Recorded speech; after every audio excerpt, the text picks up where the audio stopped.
নিজেও সুন্দর সুন্দর কেউ পছন্দ করে, কথা বলেন ঠিক কিনা?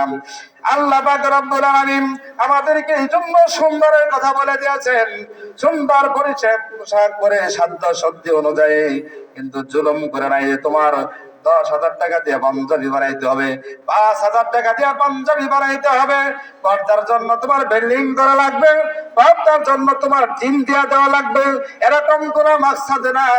সাধ্য শক্তি অনুযায়ী যদি আপনি বিবির জন্য একটা গোসলখানা আপনি যদি কলা পাতা দিয়াও সুন্দর করে আবার দিয়া সুন্দর করে একটা বেড়া দিয়া দেন, এটাও আপনার জন্য একটা উত্তম ফায়সালা, কথা বলেন ঠিক কিনা?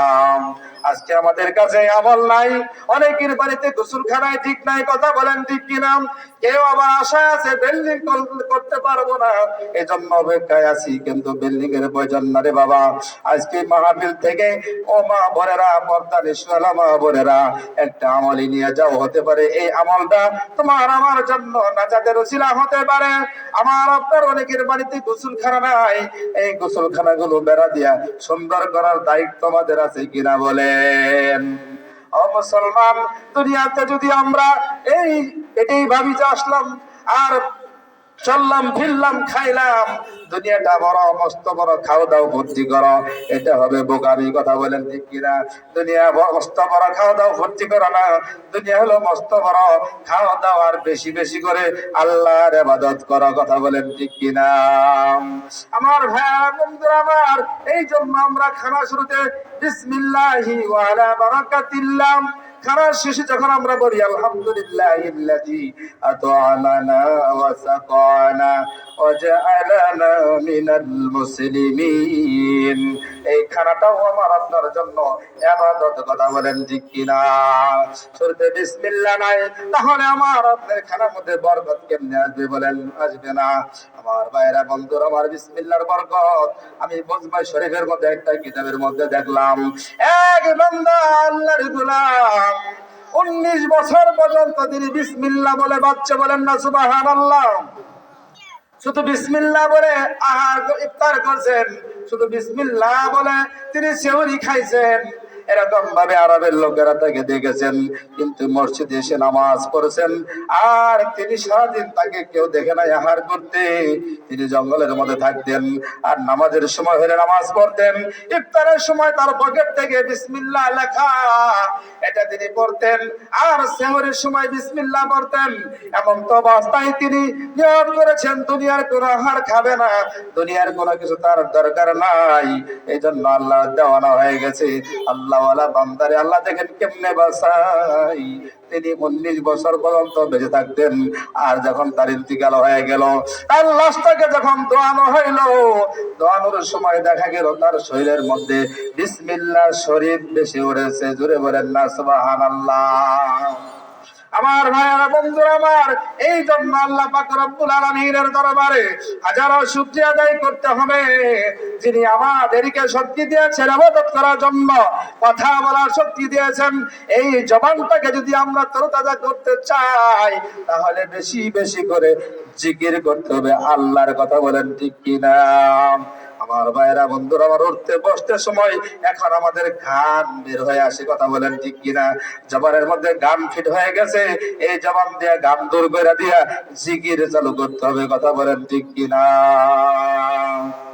আল্লাহ আমার রব, হেই রবি আমার সব, বলে সবাই আল্লাহ আমার রব, হেই রবি আমার সব, আল্লাহ আমার রব, হেই রবি আমার সব, কথা বলেন ঠিক কিনা? আমার বলতে কিছু নাই, কথা বলেন ঠিক কিনা? আছে? আজকে যদি দুনিয়া থেকে আমার এই মুহূর্তে মৃত্যু হয়ে যায়, মৃত্যু হওয়ার সাথে সাথে আমার এই পোশাক গুলো টেনে খুলে দিবে, কথা বলেন ঠিক কিনা? সমস্ত পোশাক গুলো খুলে দিয়া সাদা কাফন পরাইয়া সকলে বিদায় দিবে, আর মাটি দিবে, আর কবরে বাড়ি কেউ থাকবে না। আপন আপন যাদের বলতেছি, কেউ আপন হবে না সেদিন। কবরে রাখিয়া সবাই বাড়িতে এসে আরামের বিছানায় ঘুমায়া পড়বে, কথা বলেন ঠিক কিনা? আমি আর আপনি সেদিন অন্ধকার কবরে গায়ে থাকবো, তাও কোথায় বলেন? গাছতলে, বাসতলে অন্ধকার এমন একটা জায়গায়, যে জায়গার মধ্যে দিনের বেলা কখনো যাইতেন না, বসতেন না, ওখানে বসে বিড়িও খাইতেন না। ওই জায়গার মধ্যে আপনাকে মাটি দিয়ে রাখবে। কথা বলেন ঠিক কিনা? ও ভাই, দুনিয়ার জিন্দেগি হলো ক্ষণস্থায়ী জিন্দেগি। এই দুনিয়ার মুহে পড়ি আমরা ইবাদত ছেড়ে দিলাম। যে ইবাদতের কথা আল্লাহ পূর্বে বলে দিয়েছেন, তোমাকে আমাকে বানানোর আগেই আল্লাহর উদ্দেশ্য হলো ইবাদত, আর আসার পরে আমরা ইবাদত ছেড়ে দিলাম। আর বললাম আমরা কেমনে ইবাদত করব? সব জায়গায় যে আল্লাহ ইবাদত রেখে দিয়েছেন এটা বোঝার জন্য আল্লাহ কোরআন দিয়েছে। কথা বলেন ঠিক কিনা? এই কোরআনের কাছেও আমরা আসলাম না। আল্লাহ বলেন, বান্দা কোরআন শরীফ পড়, তুই কি আমার পর, তোরে দিমু জান্নাতেতে ঘর। বলেন না মারহাবা। আল্লাহ বলে, বান্দা ও বান্দি, তুই কি আমার পর, কোরআন শরীফ ধর, না পারলে পরে তুই একটু করার চেষ্টা কর, তারপরে তুই মর।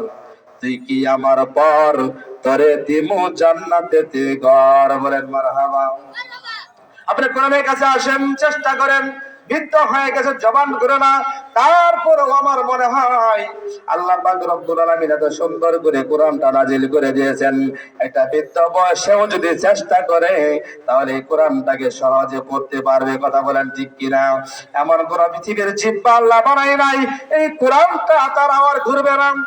যে কোনো রাষ্ট্রের মানুষ, যে কোনো ভাষাবিদ কোরআন যদি চেষ্টা করে তার জিহ্বার মধ্যে, আল্লাহ সহজেই এটাকে ঘোরানোর জন্য চেষ্টা আল্লাহ পাক রব্বুল আলামিন সহজ করে দিয়েছে। বলেন না সুবহানাল্লাহ।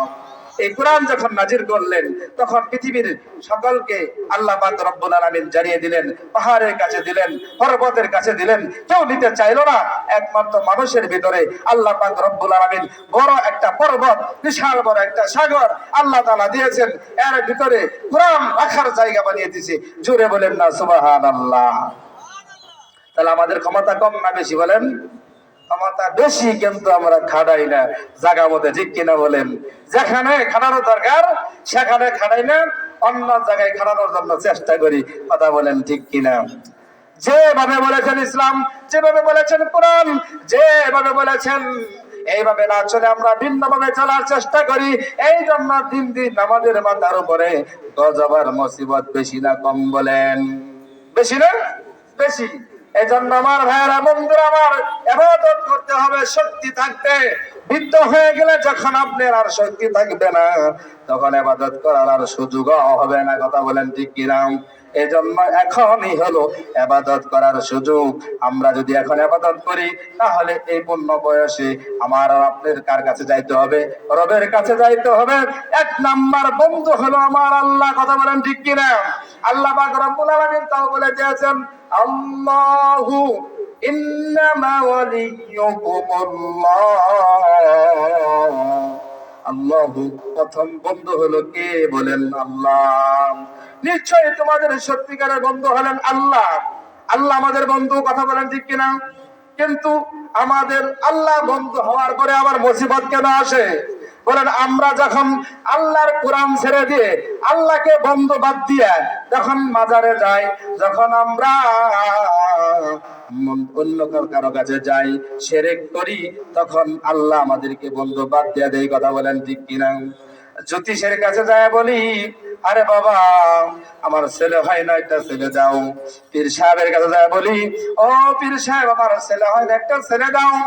আমার মেয়ের বিয়ে দিতে পারতেছি না, বিয়ে দেওয়ার ব্যবস্থা করে দাও। কিন্তু আল্লাহ যে সিস্টেম দিয়েছেন, তাহাজ্জুদ নামাজ পড়ার কথা বলে দিয়েছেন, সালাতুল হাজাত পড়তে বলেছেন, সালাতুল তাসবিহ পড়তে বলে দিয়েছেন। এই নামাজের মধ্যে যখন আমরা সন্ধান মেলাবো, আল্লাহর কাছে যাব, আল্লাহর কাছে চাবো, ওই সময় আল্লাহ তাআলা আমাদের জন্য সহজ উত্তম ব্যবস্থা করে দিবে। আর যখন আমরা উল্টা পথে পা দেই, তখন আল্লাহ আমাদের প্রতি নারাজ থাকে। কথা বলেন ঠিক কিনা? আর এই উল্টা পথটার কথা আল্লাহ বলে দিয়েছেন, আল্লাহু ওয়ালিয়ুল্লাযীনা আমানু ইখরিজুহুম মিনাজ জুলুমাতি ইলান নূর ওয়াল্লাযীনা কাফারু আউলিয়াউহুমুত তাগুত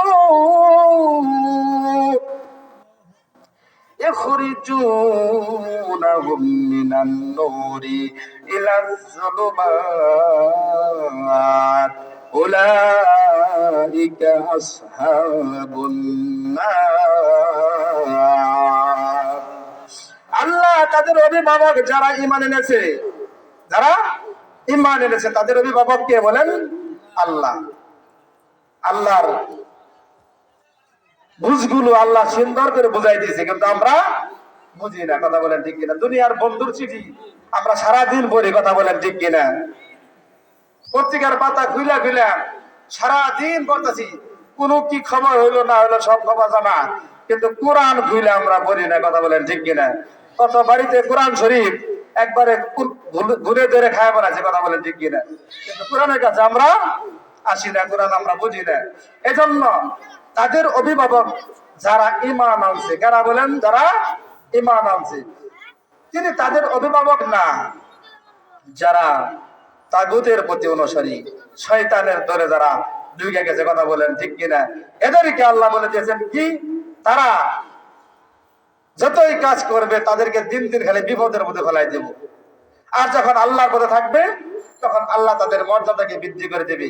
অন্যায় পথে যেতে চাইলে পরেও আল্লাহ তাদের সহজ রাস্তা ইহদিনাস সিরাতাল মুস্তাকিমের পথ দেখাই দিবে। কথা বলেন ঠিক কিনা? আমার ভাইয়েরা, বন্ধুরা আমার, এই জন্য আল্লাহর পরিচয় আল্লাহ তুলে দিয়েছেন। যদি দুনিয়াতে তোমরা দুনিয়ার কোন বন্ধুর চিঠি বোঝো এবং পড়ার পরে দেখো বন্ধু কি লেখছে, বন্ধু বিদেশ থাকে, এই বন্ধু মুসিবতের মধ্যে আছে, তোমাকে এই খবরটা এসএমএস এর মাধ্যমে মোবাইলে পাঠিয়ে দিয়েছে, তুমি মোবাইলে পড়ার পরে আফসোস করলা, বুঝলাম, আর বললা রে বন্ধু, তোর জন্য এখন আমি কি করতে পারি? তুই থাকস বিদেশে, তোর জন্য আমি কিছু করতে পারলাম না, তোর জন্য আমার দোয়া করা ছাড়া আর কিছুই নাই। কথা বলেন ঠিক কিনা? এরকম বন্ধু বন্ধুরা বলে না, বলে কিনা বলেন? আমার ভাইয়ের, আমার বন্ধুরা আমার, এটা আল্লাহ তাআলা আমাদের কি একটা সরাসরি চিঠি দিয়েছেন। এই চিঠিটার নাম হলো কোরআন। যখন আমরা পড়বো, বুঝবো, তখন আল্লাহর কথা স্মরণ হবে। কথা বলেন ঠিক কিনা? চুরি করতে গেলেও চোর বলবে যে আমি আল্লাহর গোলাম, অন্যায় করতে গেলে বলবে আমি আল্লাহর গোলাম, কাউকে ঠকাইতে গেলে মনে পড়বে আমি আল্লাহর গোলাম, ক্ষেতের বাদর কাটতে গেলে মনে পড়বে আমি আল্লাহর গোলাম। যেখানে সেখানে আল্লাহর কথা মনে পড়ে যাবে। আল্লাহর কথা যখন বান্দার অন্তরে স্মরণ থাকবে, ওই বান্দার দ্বারা দুনিয়াতে কেউ ক্ষতির মধ্যে পড়বে না। কথা বলেন ঠিক কিনা? দুনিয়াতে কেউ আর মুসিবতের মধ্যে পড়বে না। এই জন্য ভাইরা, বন্ধুরা আমার, পর্দানি শোনা মা ও বোনেরা, আমার আপনার মধ্যে অনেকেই আছি, আমরা মনে করি শুধু ইবাদত কেমনে করবো, সারাদিন কাজ আর কাজ, এই কাজটাও তোমার আমার জন্য ইবাদত। কথা বলেন ঠিক কিনা? আমার আল্লাহ পাক রব্বুল আলামিন এই কথা কোরআনুল কারীমের মধ্যে বলে দিয়েছেন, যদি তোমরা ইবাদত করো, প্রত্যেকটা জায়গায় আমি আল্লাহ ইবাদত দিয়ে দিয়েছি। কিন্তু আল্লাহর হুকুম, রাসূলের তরিকা যদি থাকে, তাহলে সব জায়গায় সবখানেই আল্লাহর ইবাদত আছে। কিনা বলেন? আরেকবার জিকির করেন, লা ইলাহা ইল্লাল্লাহ, লা ইলাহা ইল্লাল্লাহ, লা ইলাহা